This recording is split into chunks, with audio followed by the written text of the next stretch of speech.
I want to try and tie this in with the instructions a little bit. Maybe we'll do some little experiential things as we go along, and um, and also just inviting you. Um, if you have a question, just ask. Since we've got such a small group, just unmute yourself and ask, and we can work with it as we go along.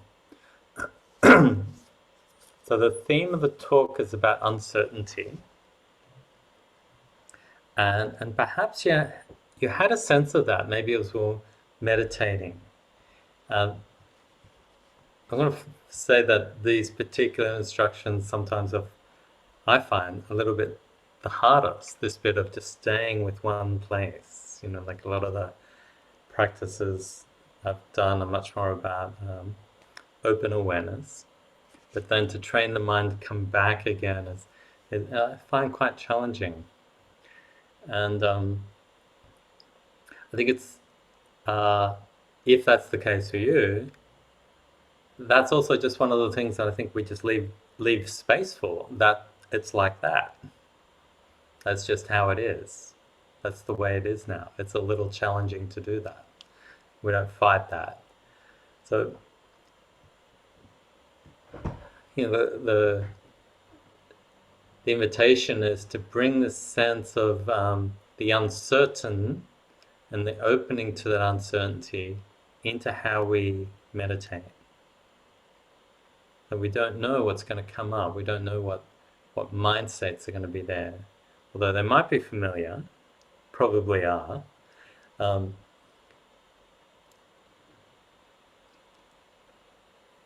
as we do that, the practice may not be going so smoothly, but the opening to the uncertainty helps to bring the smoothness with that. The smoothness is opening to how it is.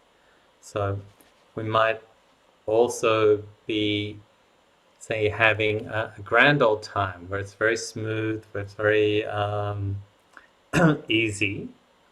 Although personally I find certainly at this time of night, particularly with this kind of meditation, a lot harder than first thing in the morning where the mind's a lot more open and relaxed and energized. But if it is going smoothly, then the trick also is like just to be open to that uncertainty there as well, not to get carried away with that. So easy. And Moksha, you got a little helper there with you.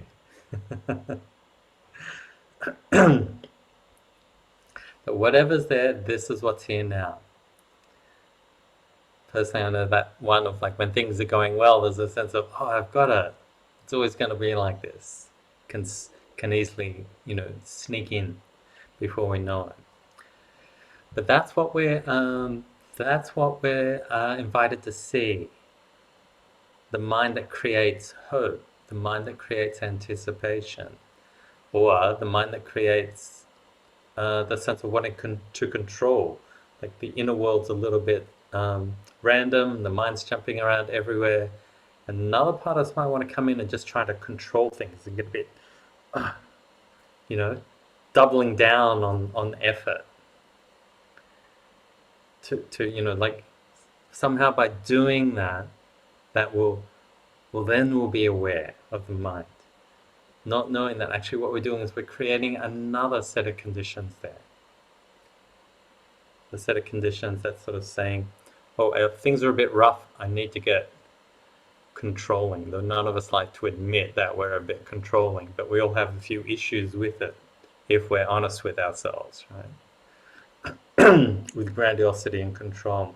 So we pay attention to the fact that the mind's creating expectations, that it's creating fantasies, that it's creating thoughts, it's going off, and all these sort of bribes are coming in. I love that idea of the bribes, the sentry being bribed constantly. It could be this thing, the phone. Oh, I do need to check email. I know I'd sit here for I said I'd sit here for half an hour, but, yes, but. So,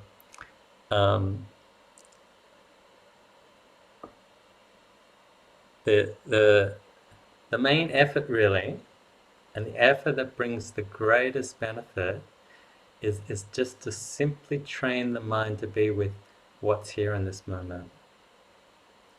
So we're trying to give it that sort of sense of the breath here, but what else is here?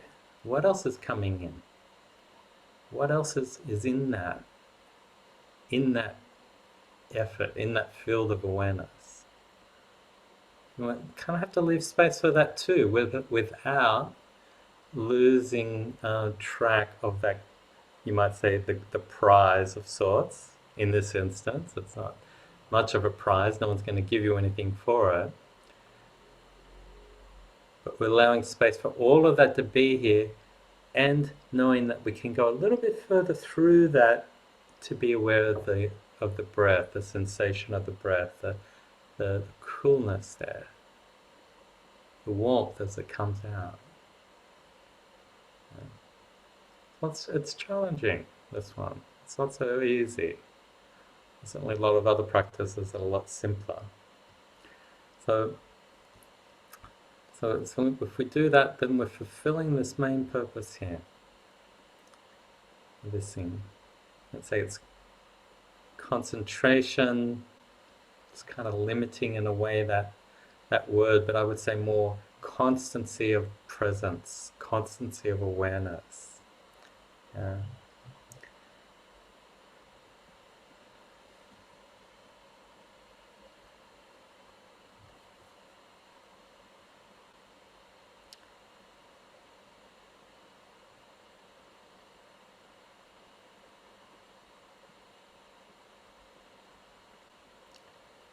So with the training of the mind in this way, and as awareness starts to sharpen a little bit, as we sort of build this quality more, then also encouraged then to see and to experiment for ourselves, what's beneficial here? What's beneficial leading to clarity? So the instructions there are quite clear. This is very much from the Thai forest tradition, these ones, that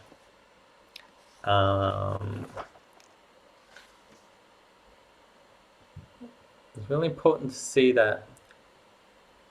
Does anyone know that sense of how the mind gets a little bit hypnotized or a bit fuzzy as we're staying with the breath?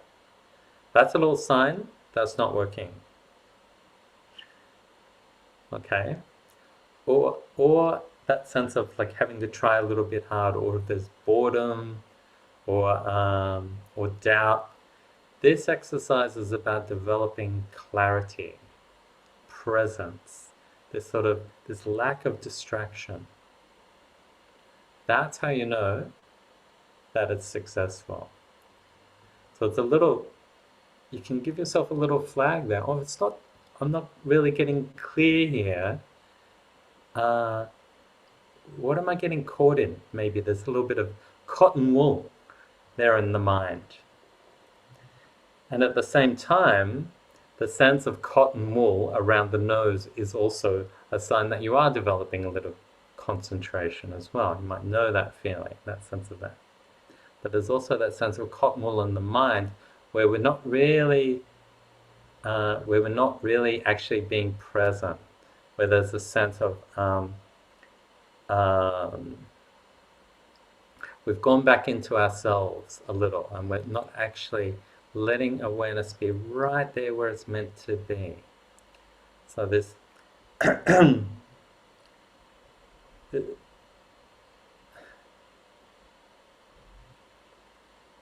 real trick is this sense of effortless effort, where we're relaxing back into the sense of awareness always being there. It's always present. We don't have to do anything for it to be there, and trusting that. Trusting awareness. We'll let awareness, the words of I think Ajahn Sumedho in England, he said, let awareness have its own effect. All around there's this training of the mind, but we're also training it to naturally align with qualities that we already have. Well, that's sort of like a liberating thing. We're not trying to be someone other than who we are. We're just letting what's there be there. And letting awareness have its own effect. There's a way that that can guide us if we're willing to trust it. So how are we going? Is any of this making sense? Is it incomprehensible? Any comments?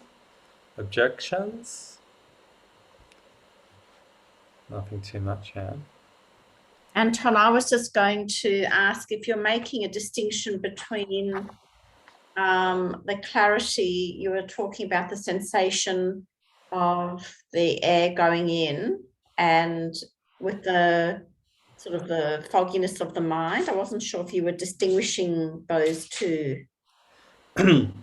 Yeah, like when I am, because both can have a similar quality in a way. Mm-hmm. Do you know what I mean? That sense of cotton wool around the nostrils when you pay a bit of attention there. I mean, I don't have, Some do it. doesn't feel familiar. No, that's great. Let's leave that then. But the sense of cotton wool in the mind, though, could call it. And it's like it's distinguished by a sense of not really being connected. Because when we're connected, there's a precision in the awareness. There's a precision in that awareness of the sensation of the breath coming in. As it gets more sharp, there will be that sense of, oh, yeah, it is. The air is a little cooler, depending on the outside temperature, of course, as it comes in, and a little warmer as it goes out. But it's the touch sensation of the breath that we're kind of looking for. It's a touch. The air has a touch. And if you move your hand through the air, you can feel it on your hand, right? And if you slow it, once you slow down enough, you'll feel it on your skin, even if it's still inside. You'll feel that touch sensation. That's where we're sort of dropping to with this practice. Does that help? Like, I mean, yes, I just wanted, I'll just let it marinate a little bit. So I'm using the term cottonwool, fuzziness. For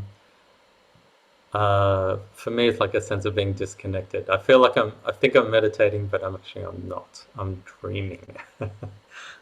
I'm sort of off fantasizing about what it was like in India in the good old days or something like that, you know, like not being here so much.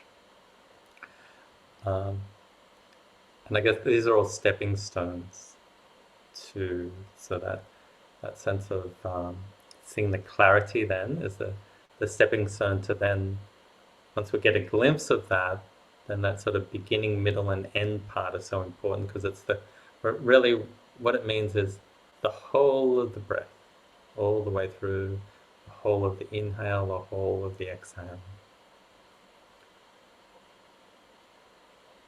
Really what that's then leading us to is this sense that awareness already has a constancy inside. Because no matter what you try to do, you can't make it go away, right?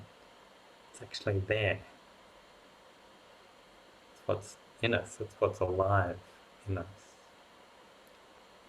And that's why we're sort of gradually turning towards that.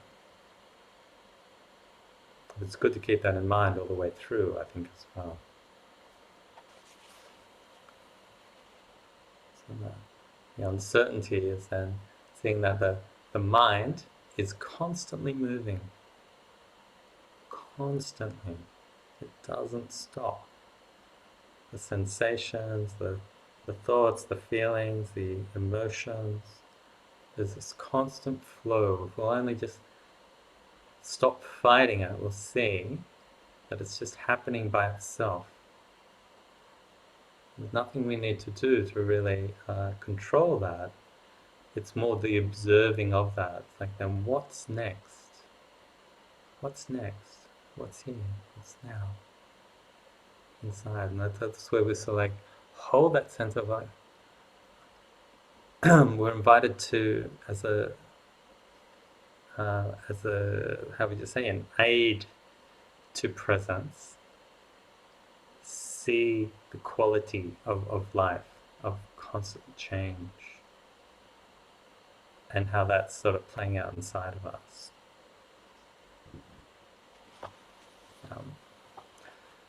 And this is really, then let's step into like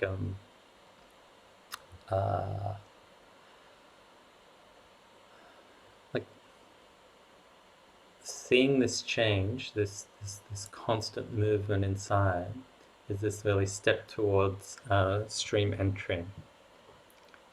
So that, I think it's important to sort of know that that's where all we need to do for a start. Don't go beyond that. Don't try to hear all those wonderful stories of Eckhart Tolle and whatever. What's important to us is the steps to stream entry, that first step of awakening.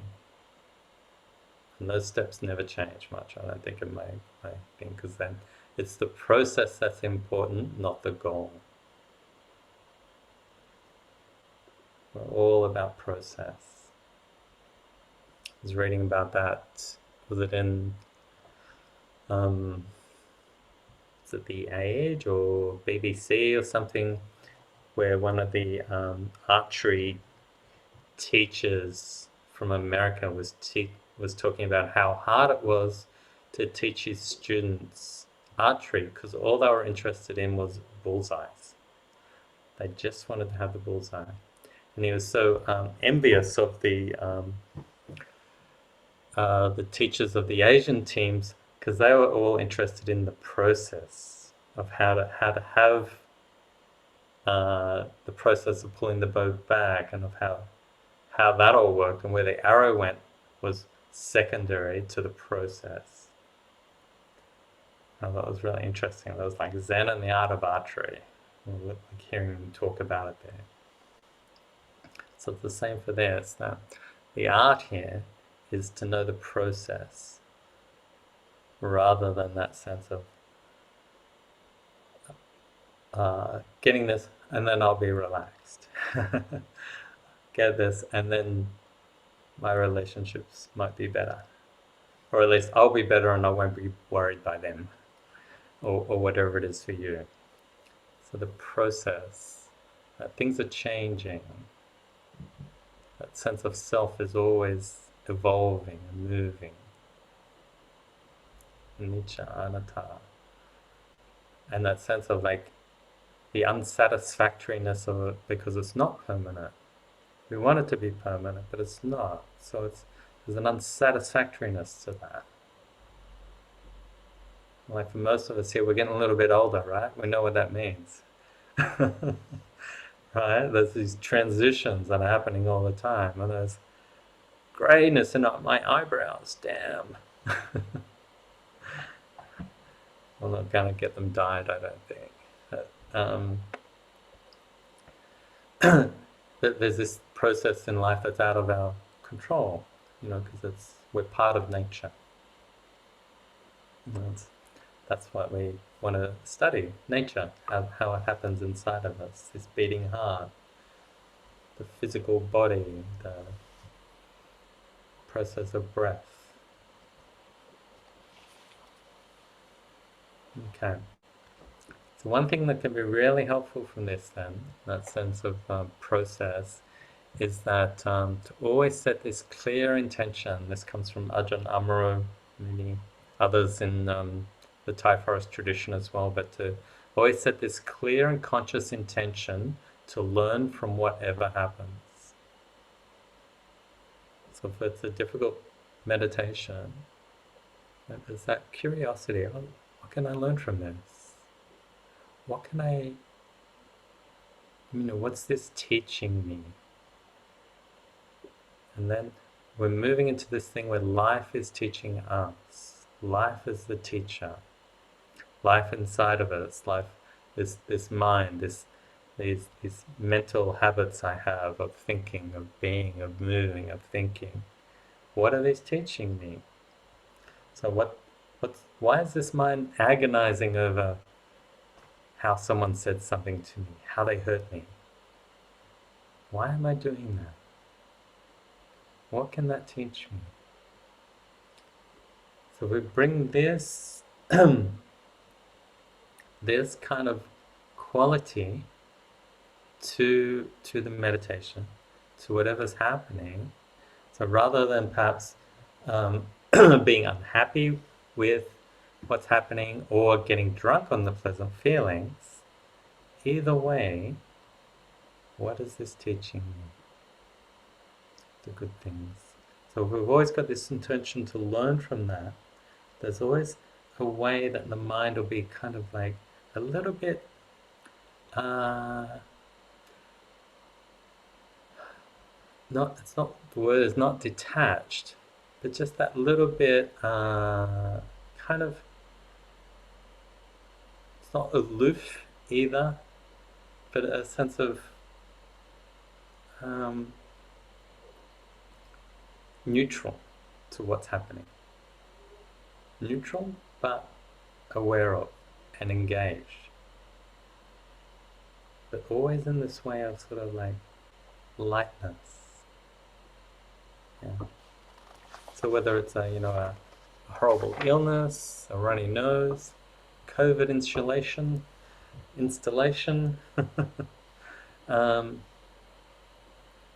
what can it teach us? So I'm not sure if I have too much more to say. We can keep it short and keep going on, but I was wondering if there's any questions or observations and anything that you have to add to that. It would be lovely to hear from you. Anyone like to speak up? I really liked the reminder, Anton, about curiosity, about what you could learn from this. It reminds me of a teacher many, many years ago talked a lot about if you're really present with the mind, then everything's a bit of a surprise because you never know what's going to pop up next. And yeah, there's a constant forgetting of that here. Like there's this delusion that there's a knowing of what's going to play out. And it's such a beautiful reminder that curiosity and openness and what's to be learned here, what's life presenting instead of what I'm kind of planning. Yeah, and it's easy when you say it fast as well, right? But it's when you're in the thick of it, like your car's broken down on the freeway, for instance, or other things that happen. So maybe we'll just finish with this little reflection on the word dukkha, which you've probably heard many times, but I find it's worthwhile hearing pretty well daily. So the word dukkha means they've got these two parts of it. One's du, which means sort of imbalanced or out of order, incorrect, not satisfactory, and the akka, which is kind of like axle. So it's like this axle that's wonky, this wheel that's wonky. And so the word dukkha derived out of this sense of out of balance. There's something out of balance. Yeah. So if we think of it like that, then like our relationship to what's happening, if we're sort of in that mode of trying to control what's happening or avoid it or deny it there, how might we be sort of adding to that sense of imbalance? Or another translation, a sense of unsatisfactory, like it's, it just doesn't cut it. It just doesn't work. And for me, the important bit about this is that it's a sense of not what it's actually happening. Like in meditation, you might have noticed when you're trying to hold the awareness there, all sorts of mind states are coming in, trying to drag me away and everything. So it's not that that's happening, it's more about how I'm relating to that. Yeah. It's like I said before, am I trying to then control it? Or am I, getting tense about that? Or I'm just wandering away? So it's a refined awareness, that place of balance there where the wheel's just spinning sort of just freely and nicely. So where do we find that inside? So we're training ourselves to notice the attitude of the mind in the moment. How are we relating to what's happening? It's not that maybe that there's pain in the body. It's more like, how do we feel about that? Oh, I just want it to go away. Yeah. Or I want that person to go away. So it's that sense I want there, the sense of the relationship. So one couples therapist, Harville Hendricks, and his wife Helen LaKelly, they talk about the space in between. The space in between. So of course in the mind it's a small space. It's still that space that we're interested in. And Ram Dass, many others would talk about that too. And noticing that space that's there before the thought and the space that's there after the thought. That space there we're interested in. Yeah. And there's you might say the releasing of the dukkha there, that training ourselves to let go. In that, that lightness, we're holding our